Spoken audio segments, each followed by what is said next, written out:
Announced last week, our subject tonight is courtship. Courtship is something like the music in a theater before the curtain goes up. And one, of course, should not be too particular in courting. We're not going to emphasize that tonight, but I actually heard of one man who said he wouldn't marry until he found a girl who was an orphan and had her appendix out.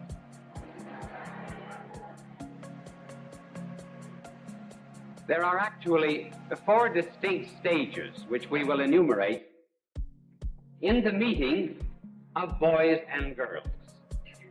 The last stage of all is courtship. The first of these stages is what might be called a togetherness of boys and girls. And the second stage is separation.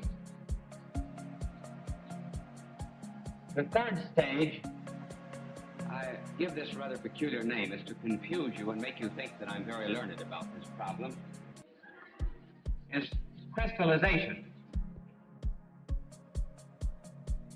And fourth is courtship.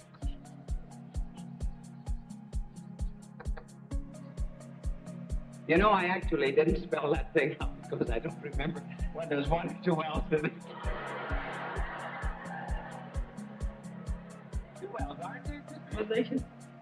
Well, I'll leave it that way. It's much better.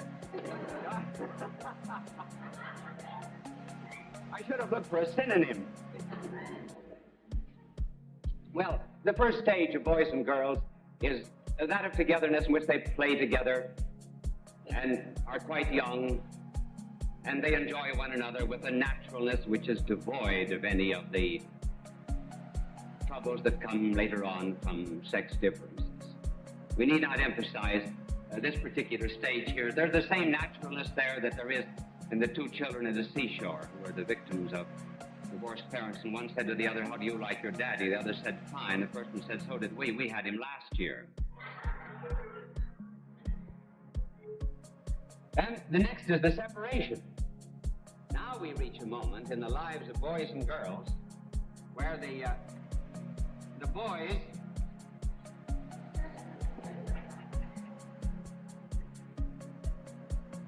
separate from the girls.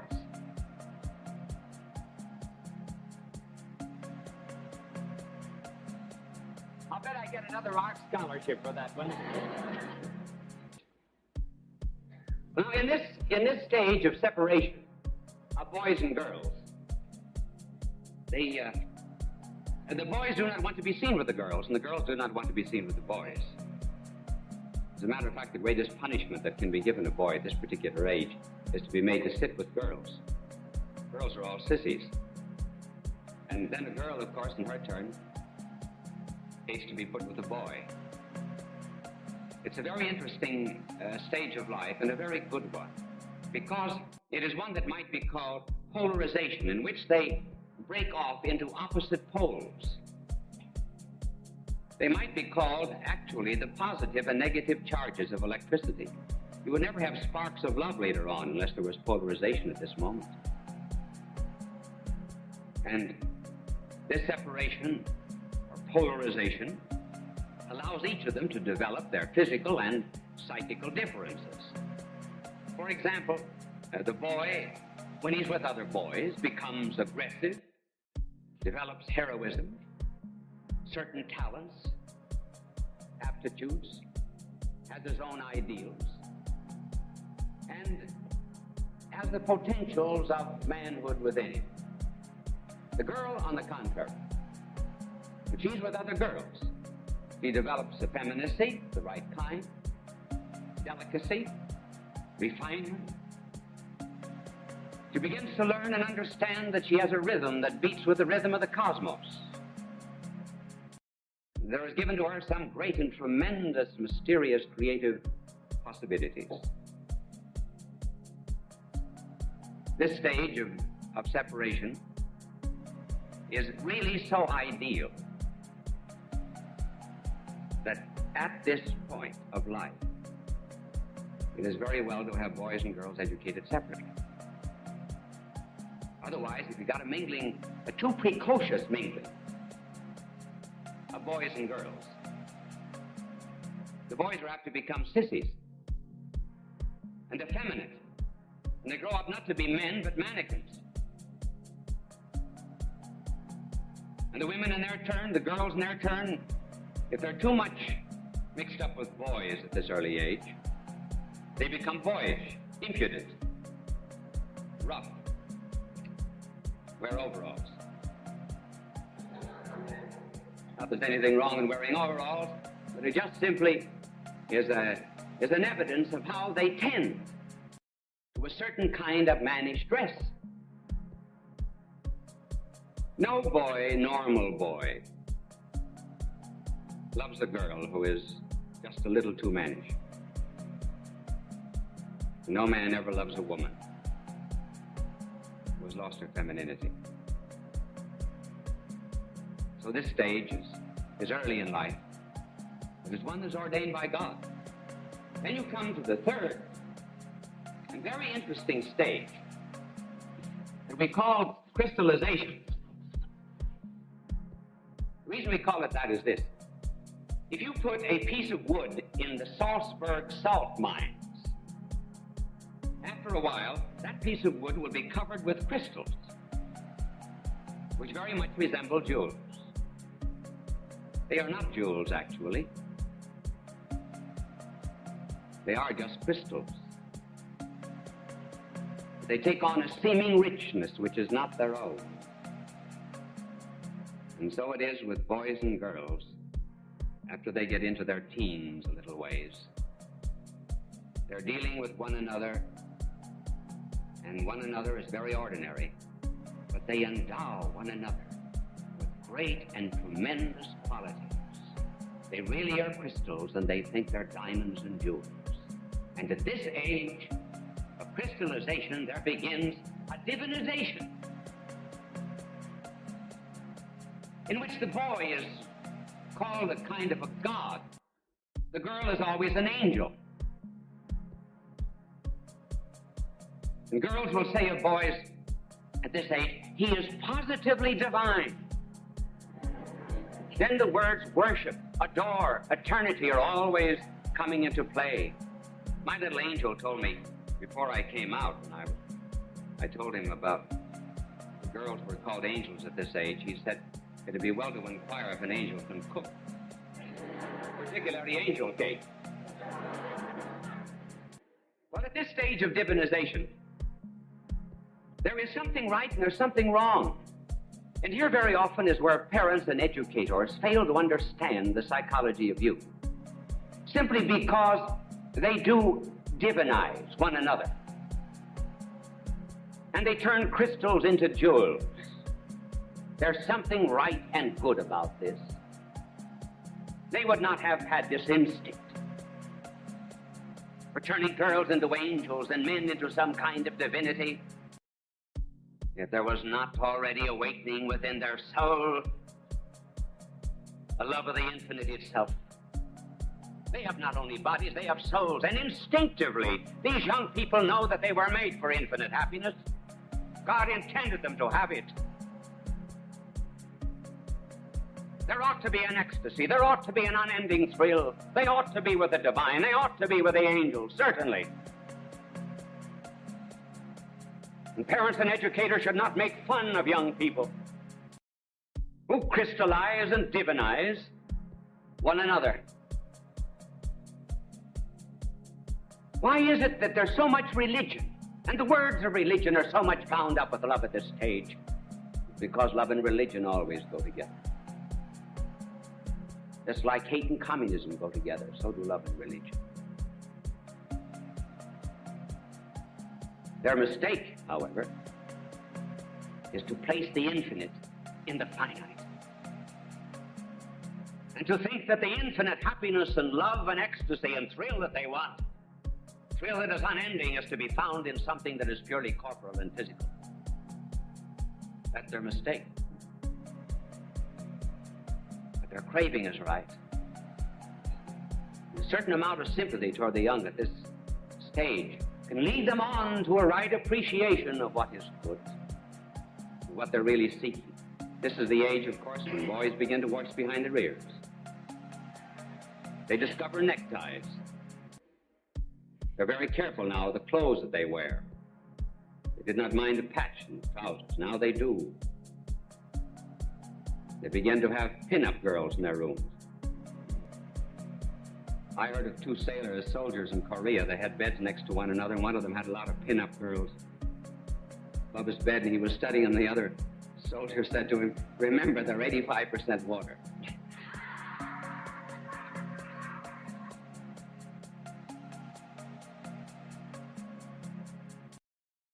And then the girls at this stage discover lipstick, high heels, and perfume.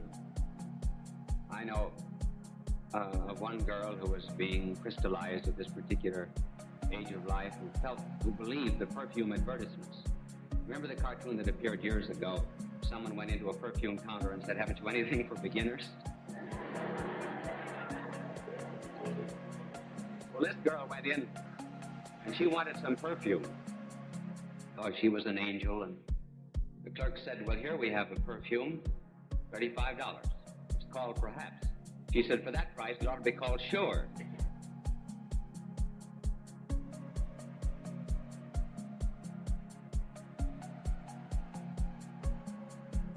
So this is also the stage when boys and girls are absolutely convinced that their parents know nothing at all about love. The parents are old-fashioned. They're behind the times. They're outmoded. We're living in the 20th century. They were Victorian. They're back in the 19th century. Why do they develop this critical attitude to their parents? Because there's something new. Planets have been spinning for centuries and centuries until finally love has come to them. This is an absolutely unique experience. The parents never passed through it. They know nothing about it. That's why they're ignorant. That's why their parents would never be consulted. It's an unfortunate stage from that point of view. And it's not love. It's just the sap in the springtime. There's no courtship here. Despite the fact that they go through agonies, there's a tremendous anxiety. They suffer torture. The girl doesn't appear at the drugstore at the right time. If he doesn't call at the appointed hour. If she has a headache and can't meet him. If she's seen stopping and speaking to someone else at the street corner. Life isn't worth living.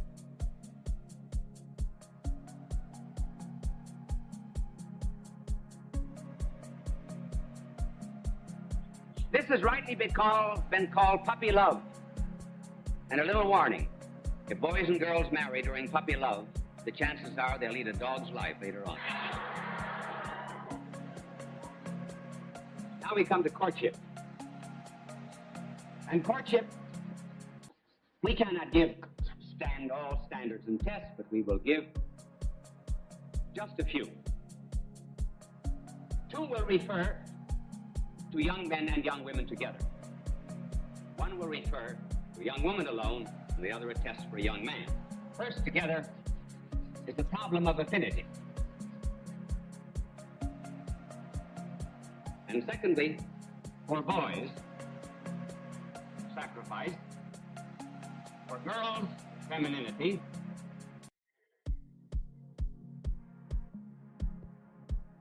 And fourth, the ability to pray together. Our first affinity.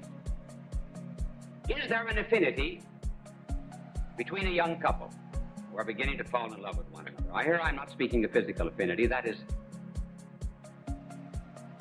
been treated elsewhere and in a very copious fashion. But it is well to remember that beauty in a man, in a woman, and strength in a man do not long endure. They are given to young people only to serve as purposes of allurement. And they pass away later on in life. Yes, he is a strong man when he makes an end run on the Saturday football team, but ask him later on to take down the screens.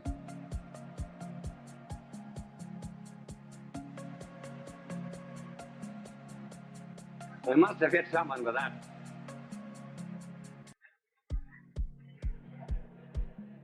So there must be some other affinity besides the physical, namely an interest one in the other. They need not be intellectual, they need not be college graduates, but they must have one mind and one heart. If, for example, the husband is a salesman, he comes home at night and says, "Listen, dear, wonderful, wonderful thing happened. I sold 1,000 refrigerators today." And she says, "How do you want your eggs?" Now, that's one of affinity. A musician, for example, should never marry a woman who's tone deaf. But above and beyond all that, married life is very much like a game of tennis. There's a give and take. And there should be an abundance of that. And the real test, as they come closer to one another, is to ask if they can share not only the joys of life, but also the frustrations. A symphony is made up of a treble and bass. There are indeed melodious notes, but there are also counterpoints, and there are seemingly opposing and conflicting themes, and yet all of them, in some beautiful fashion, are molded together into harmony. So too, if there's true affinity, the crosses and trials of life will be understood by both, as well as the joys. That is the first condition. Then a test for the young man. Is he an egotist? Is he selfish? Or does he know how to make sacrifices? And as regards sacrifices, remember, sacrifices are born of love. That's the reason he gives a ring of gold instead of tin. What does it cost him? If he's egotistic before marriage, he'll be egotistic afterwards, more so. If he sends you 100 flowers before marriage, you'll get 10 afterwards. If he has 4 roses before marriage, he'll have 40 roses afterwards.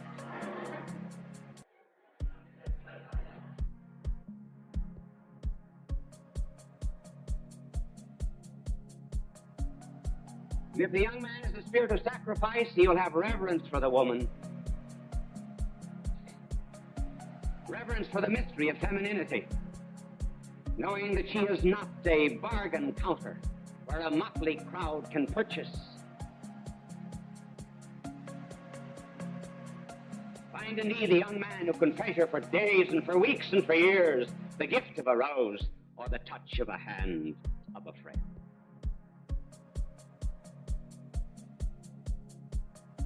Now a little test for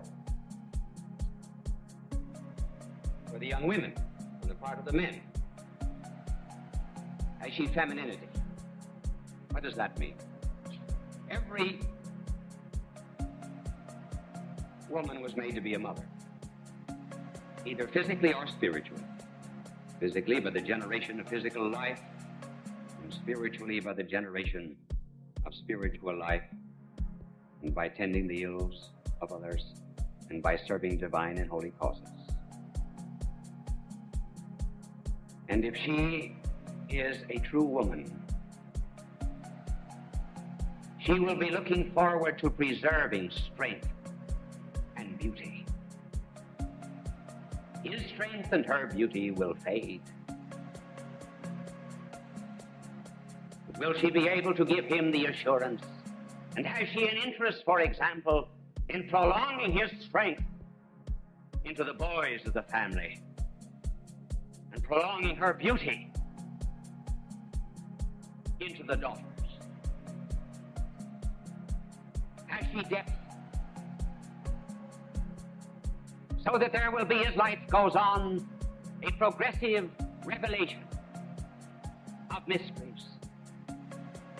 Not just the mystery of the flesh, but the mystery of her mind, the mystery of her heart, the mystery of her soul. As she brings forth the incarnation of their mutual love, and as she reveals the ability to train minds and hearts and souls, she reveals the mystery of motherhood, something he never saw in her before. And above all, as she reveals the greatest of all the arts, the art to be a mother. If If she is the right kind of a woman, then the man will say to her, as Dante said to Beatrice, I look on Beatrice and Beatrice looks on God. Leon Blois said, the more a woman is holy, the more she's a woman. And finally, can they pray together? They can pray together, then there will be fidelity. Then they will have the same conscience, and where there's the same conscience, there's charm. And charm never ages. Now they begin to understand why they wanted the infinite and the angels and the divine in that younger period of crystallization. Now they begin to see that religion and love are really combined. Why is it, for example, they speak of our love, as if it were something outside of both, as if it were more than the addition of the love of the thou and the I. Why do they speak of this curious thing, our love, if it be not a reflection of the divine love of the triune God, where there is the lover, the beloved, and love? Why is it that they see in the springtime, in the birds, in the autumn, in the waterfalls, in the moon and the stars, telltales of love? Everything seems to speak to them, if it be not because only lovers understand that God, the Creator, made everything in this world out of love. Why is it that they want to exchange secrets one with another and unburden their hearts? If it be not because they are reflections of another revelation of God himself, who would not keep the secret of his love and told it in the Old Testament. Why is it they want to be two in one flesh, if it is not in order to prolong through history the great mystery of the divine and human natures of Christ? Why is it that the lover is always on his knee and the beloved is always on a pedestal? If it is not because there's humility and a sense of unworthiness, and in preparation for communion one with another they say, Lord, I am not worthy, homine non sum dignus. All their love is then the reflection of God, and they understand that if human ecstasy can give them so much joy, then what will be the great heart of God? If the spark of human love is so bright, oh, what must be the flame?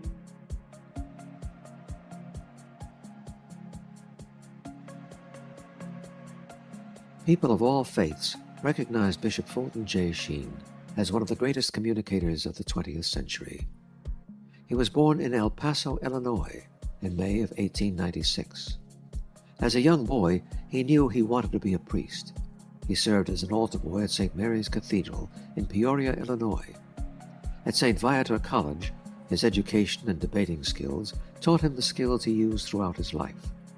His unique ability at being natural and at ease in front of any audience was noted early in his ministry. He was ordained in 1919. The telegram about love that was sent by a young man to his girl. And it read, love, love, love, love, love, love, love, love, love. And the Western Union operator said, you have only 9 words, you're allowed 10 for that price. And he said, well, what can I say? What else? She said, you can put in another love. He said, well, that'll make it sound kind of silly.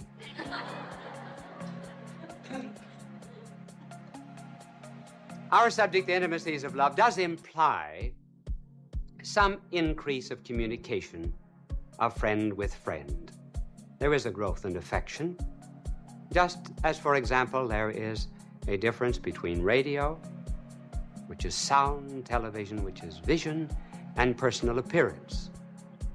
That also explains, too, why some are disappointed when they see someone they have seen on television. Not so long ago, I was in a church procession in Brooklyn. I was going into the church, and there was a woman alongside. As I passed by, she said, glory be to God, you certainly look much better on television.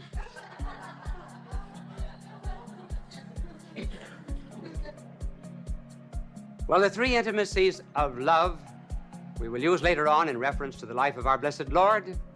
But the first of the intimacies of love, even in the human order, is speech or hearing. We would never know that anyone loved us unless he told us so.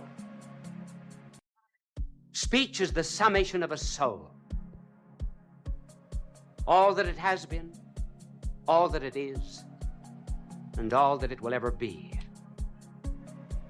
We need only hear a person talk and we say, he's a smart man. He's a cruel man. He's a kind man. He has a gentle soul. Somehow or other, character comes out through the barriers of the flesh in words. It is not the most intimate kind of communication that we can have with anyone. Aristotle, the wise Greek philosopher, once said that it was the least of the senses. And he went on to explain why we generally are much more kind to the blind than to the deaf. He said because vision is a more spiritual sense. And we're apt to become more impatient with those who are wanting in hearing. That, at any rate, was his view. But in any case, love begins with a word and with speech. And that is one of the reasons why, when you hear people read long discourses, read off teleprompters and so forth, or read speeches that have been done by ghostwriters, you wonder, am I really hearing the heart that talks this or not? So if there therefore is to be any love communicated between God and man, God has to speak. We have to hear. Otherwise, we would never know that he loved us. When did he speak? Turn over the pages of the Old Testament. This is the speech of God. There you read, for example, such words as, I will be to you a shepherd, and you will be my sheep. And those that are with young, I will carry. If your sins are as scarlet, they shall be made white as snow. And if they are as red as crimson, they shall be made white as wool. And then not only in the Old Testament, but I think every pagan people on the face of the earth heard in some way the speech of God. Buddha, Confucius, Laozi, all of them in some way communicated some feebler intimacy with the divine. Like the Greek dramatist Sophocles, who yearned for a redeemer. Look not for any end, he said, moreover, to this curse, until some God appears, to accept upon his head the pangs of thy own sins vicarious. And Virgil, about 30 years before Christ was born, in his fourth Eclogue said, smile, chaste woman, on thy infant boy, with whom the iron age will pass away, and the golden age on all the earth be born. And finally, there did come a time when men heard God in a strange way. One night there rang out over the stillness of an evening breeze,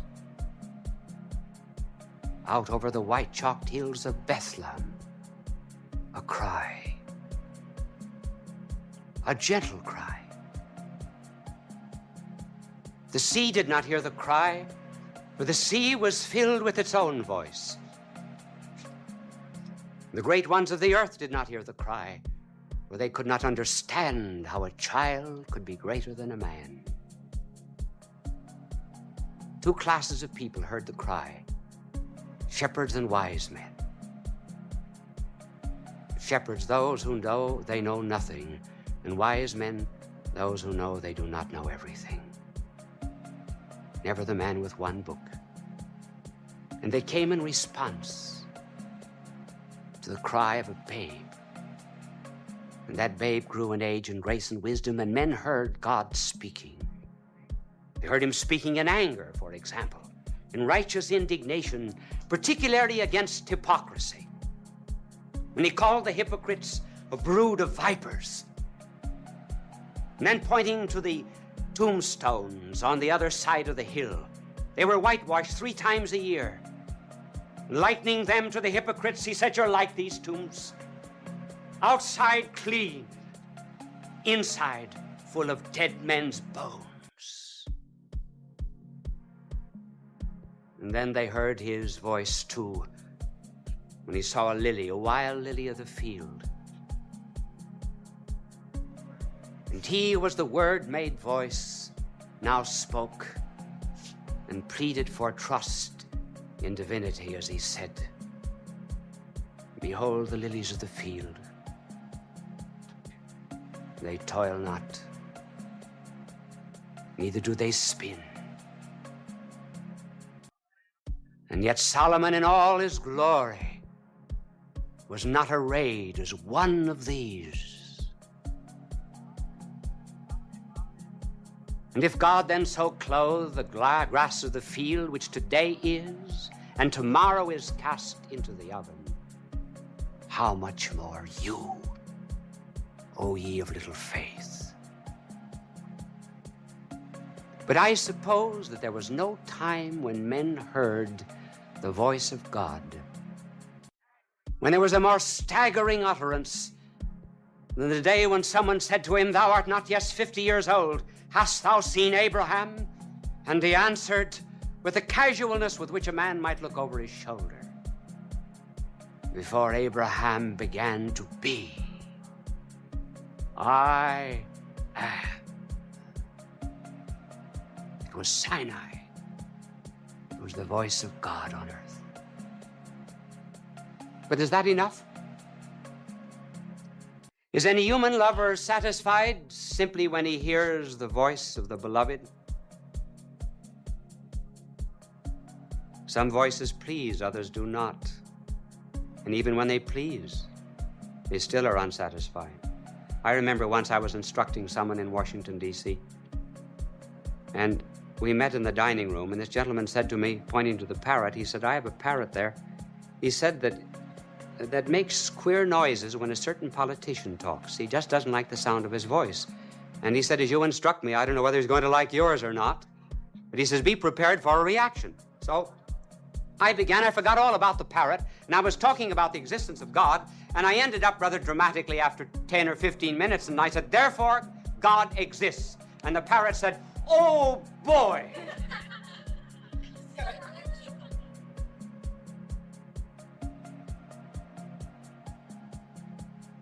Though there has to be some other intimacy of love besides hearing, and that is vision. We want to see the flash of an eye, the earnestness of a visage. We want to see the words of love born on human lips. Human love demands this, and rightly so. It craves presence. And that was why, if God was ever to satisfy all the aspirations of man, he had to come to this earth. And he had to make himself visible. And the only way that he could ever make himself visible was by taking a human body. And in that human body, divinity would dwell. Then we would see God, well, in human form, yes. And this human body of his would be an instrument of his divinity. Not a separable instrument, for example, like this pen. Isn't that a fancy one we have on this show? This is a separable instrument. That is to say, it is not necessarily united with my person. But when he took upon himself a human nature, that human nature was united with him much more intimately, for example, than my arm as an instrument is united to my personality. And his mother gave him this human nature with which he would speak, with which he would suffer, would give him hands to be nailed, feet to be fettered, and a body that would move among men. I believe that one of the reasons for idolatry in pre-Christian days was the desire of human minds and hearts to see God in the dust of human existence. I remember once going up to the hill of the Areopagus in Athens, thinking of all of the gods that Paul saw as he walked through the streets and the marketplace. And then the idea came to me, maybe these people were saying, oh, these gods that dwell on Olympian heights, they're too far away from us, too far away from our woes, our sorrows, and our pains. And if the gods will not come down and dwell with us, then we'll force them to do it. We'll turn them into mud and into clay and into silver and into gold. That was a legitimate aspiration of the human heart. And so if God was ever to love, he had to be seen. And he was seen. And he became Emmanuel, or God with us. And he was seen in many attitudes. He was seen, for example, in his beauty. I think there are several ways we understand something about the beauty of that divine presence. Both negative ways, one from women and the other from men. One day our Lord was preaching, and a woman interrupted him,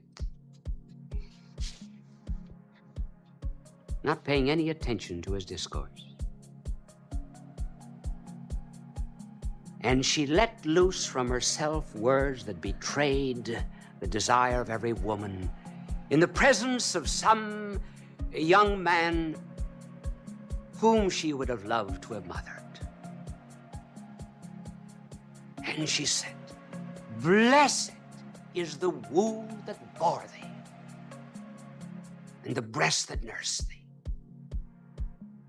In other words, the tremendous majesty and bearing and dignity of Christ was such that this woman could not rest only in his words.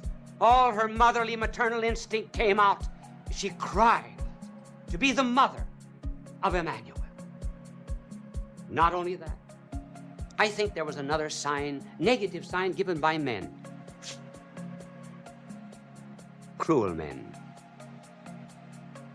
When wicked men are in the face of another man who is their superior intellectually and physically and morally and spiritually, they try to degrade him. And that accounts, I think, for the tremendous cruelty that was shown to the person of our Lord on Holy Thursday night when he was arrested. The plating of crown of thorns upon his head, the buffeting him with blows, the blindfolding him, the mocking him. Men were bound to degrade him. If they could not have the majesty of his bearing, then they would bring him down to their own mean, low existence. These are just negative ways of knowing how beautiful was this Son of Man as he walked the earth. But I think there was still another way, and that was when he was seen in the Transfiguration. Here he was on the Mount with Peter, James, and John. His face did shine as the sun. His garments white as snow. Divinity was shining through his body, which I believe was perhaps the more normal way for that body to be. You put a great light behind an alabaster marble. The light will shine through the marble. Do you think you can put divinity into a human nature and not have it shine through? With this tremendous effulgence made the human nature transparent. If you pour something red into a glass, it looks red. The glass looks red. Pour divinity into this humanity, or assume this humanity into divinity, and so it glows. And that was the beauty that men saw. But it was not enough, though he did say, "He that seeth me seeth the Father." There's one other intimacy. An intimacy that is so delicate, so refined, so intimate and personal, that it is given to but a few. The greatest insult that anyone can give us, who knows us not, is to make use of it. And that is the intimacy of touch. Touch is sympathy. Touch is personal communion. Touch is the utmost in kindness. Touch is healing.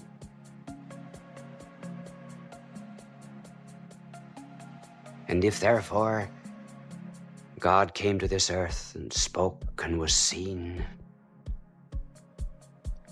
and if he was to exhaust all of the deep personal communications, he must touch. He must be touched. He touched. He touched the lepers.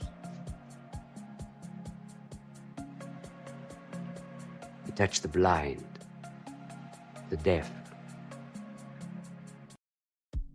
He touched the young daughter of Jairus and rose her from the dead. His sensitive fingers took hold of the hand of Peter's mother-in-law and cured her.